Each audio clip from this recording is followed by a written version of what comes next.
Good morning. It's harvest time here in the barangay. And especially dito sa malapit sa bahay. Nagpapa-harvest na ang kuya ko. So let's take a look. Gumagamit sila ng harvester.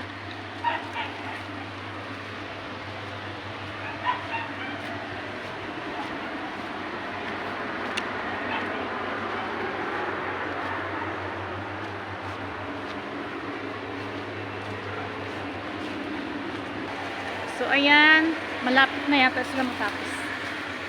Ay, tapos na sila dito sa part ng kuya ko. Doon naman sila sa part ng aking sista.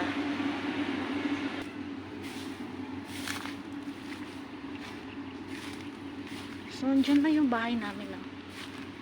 Tapos, gilid na dito. Ay, medyo basa yung ano. Buti na lang may rice hulls. Yeah.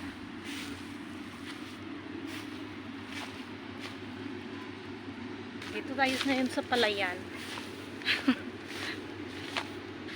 Wala akong magawang vlog, no? Kaya, una lang naman.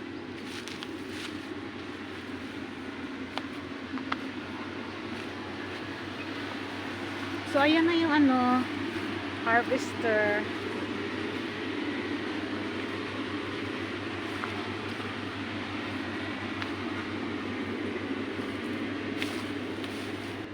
Napaka ano na rito, oh, na side. Ito yung back side nung sa bahay namin. Yan yung, ito yung fence. So, napaka ano, dapat linisan na to.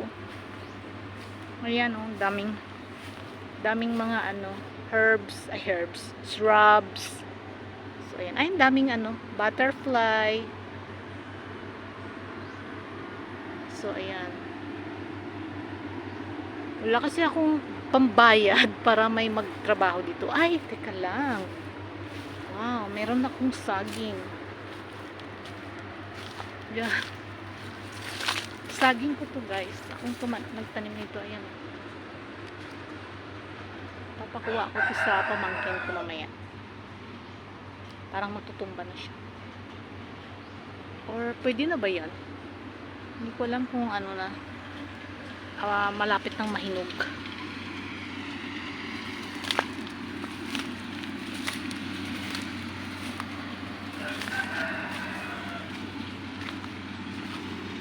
So, tara na. Balik na tayo.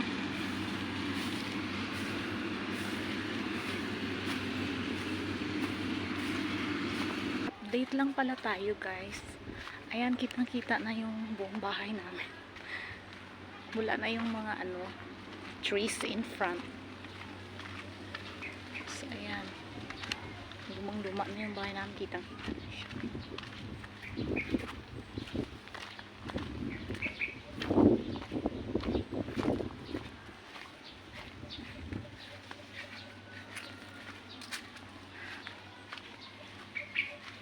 Si Corky naman, hindi na namin siya kin-cage.